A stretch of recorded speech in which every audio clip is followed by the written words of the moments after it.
Hello again, everyone. Edwin Learnard back once again. In this YouTube astrological segment, I'm going to be talking about and dissertating about a fairly high-profile athlete. You might have heard of him. His name is Muhammad Ali, formerly known as Cassius Clay.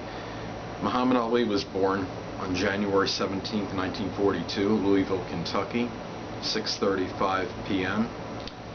And he's obviously a revered boxer, compiling 56-5 record in his career, regarded by many as the greatest boxer in the history of the sport. So anyway, let me get down to business and start talking about his chart. First thing I want to talk about is his Leo ascendant. Okay, this is obviously the very gregarious, flamboyant side of Muhammad Ali. Leo rising people are often showy, and they often have, if you got it, flaunt it kind of philosophy. He has Jupiter in Gemini making a sextile to his ascendant, and I should say Jupiter in Garrulus Gemini. And I think this really showed in a way how he was able to talk up a great storm about himself, and he backed it up, in the ring, obviously. Now, talk about his Sun in Capricorn. Now, this is clearly, I believe, the industrious, hard-working side of Muhammad Ali. Even though he was bombastic, which is attributed, I would say, to the Leo rising. He took his work, Sun in the 6th house, very seriously, and seriously is the Capricorn side. And I think he was the kind of person that would go through a lot of extensive, rigorous training in order to be the best he could be. And his hard work obviously paid off in dividends. His moon is in Aquarius, and this is the eccentric, eclectic side of Ali. I remember a photograph of him being taken, and he had looked like he had a piece of tape on his mouth, and he had like a lock, like some kind of, looked like could have been a padlock or a combination lock, and it was put, connected with the piece of tape, and he was trying to show he was going to, keep his mouth shut, I guess. And obviously that, he didn't do that very often, but I mean, I thought that was, something that identified, I guess that unpredictable, eccentric, moon and Aquarius side. And the fact he did have 3 planets in Aquarius, so that was very, evident of that, I believe. He has also a preponderance of influences in fixed signs, with 7 planets and the ascendant and midheaven in fixed signs. Obviously, he was very, could be very intransigent and immutable, and someone, that would probably be an understatement as far as Muhammad Ali was concerned. Very resolute, very fixed, set in his ways, but also had great willpower, determination, and tenacity, and that showed in his, in a lot of his fights, I believe. And no big shocker here, he has a Mars conjunct the midheaven, and this is often indicative of a person who puts an abundance of energy, into their career and livelihood. Now, and also can indicate someone that has a sports-related career. Now, he did obviously have a sports-related career, and boxing, is connected, with something, kind of, combative, and obviously he did, fight a lot in his career. So this is very evident of the Mars conjunction to the midheaven. He has, a side we don't, necessarily look at with Muhammad Ali, but, he has a grand earth trine, which emphasizes pragmatism and practicality.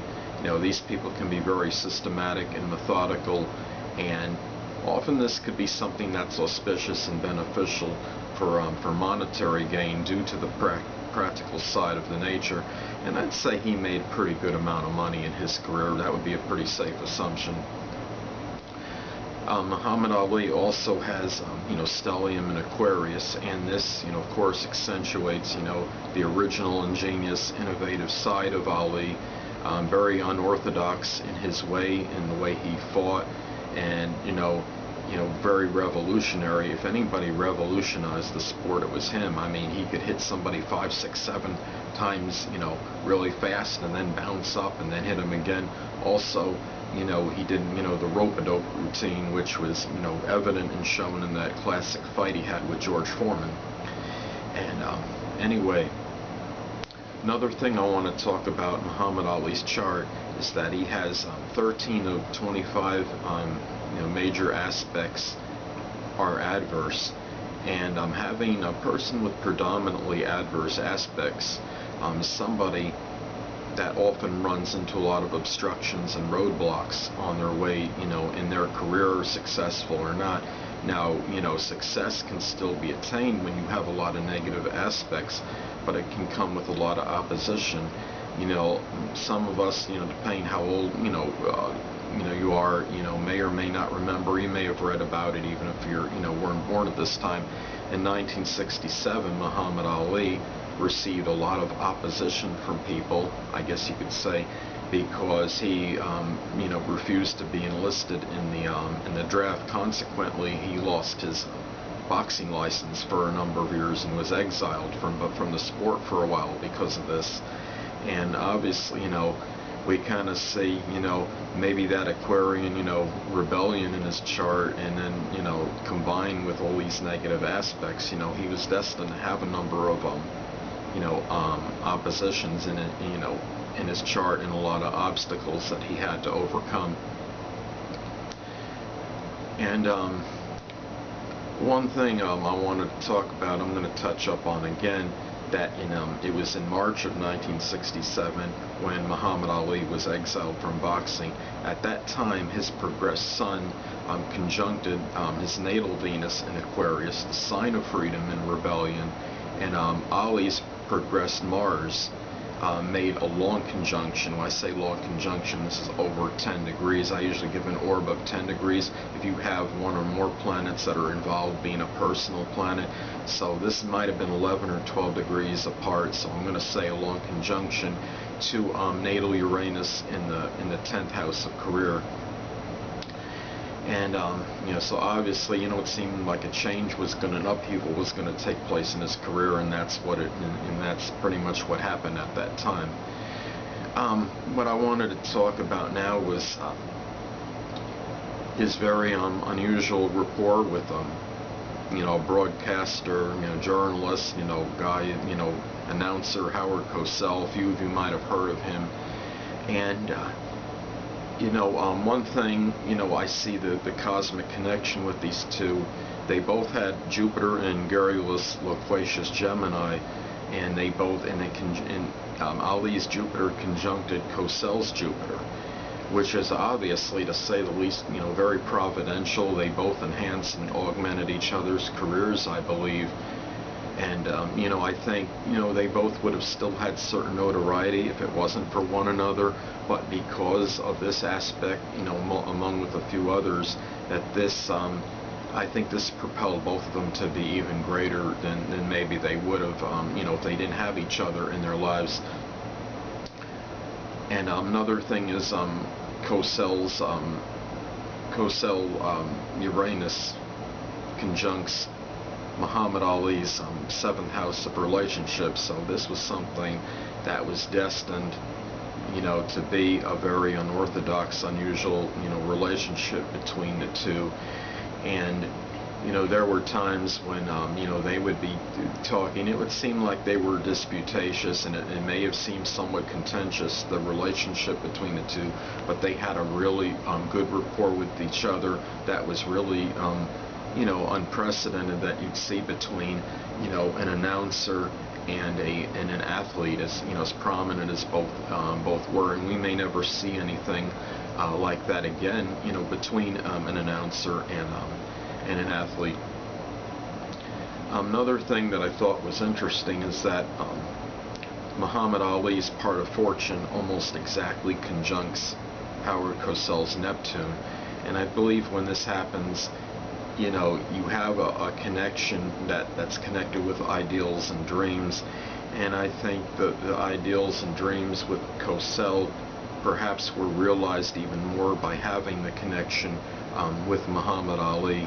And I think it really helped Cosell especially rise to greater prominence and fame in his career.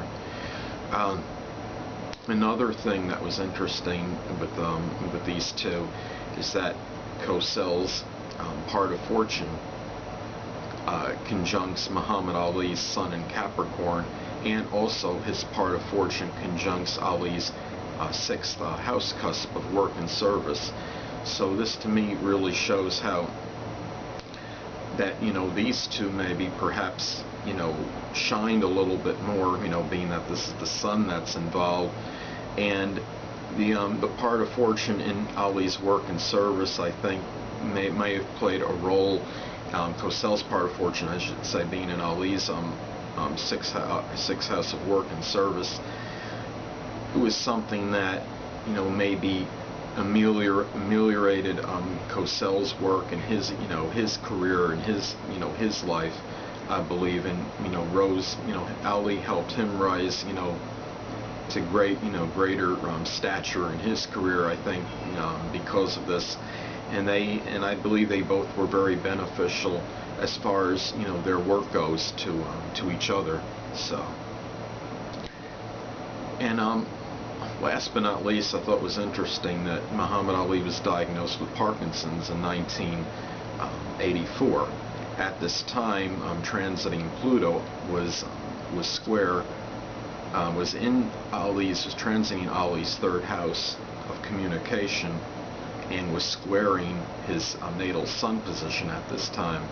So this can show something there. The third house rules communication. Obviously, Ali's communication was impacted and, I guess, unfortunately transformed or changed in some way.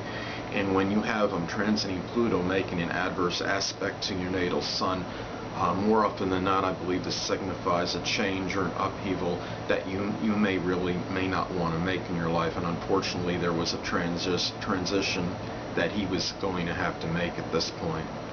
Anyway, people, I just wanted to conclude with that. That is it for the natal chart of legendary boxer Muhammad Ali. Stay tuned next time, where I will be continuing my aspect series in astrology. Until next time, people, stay well.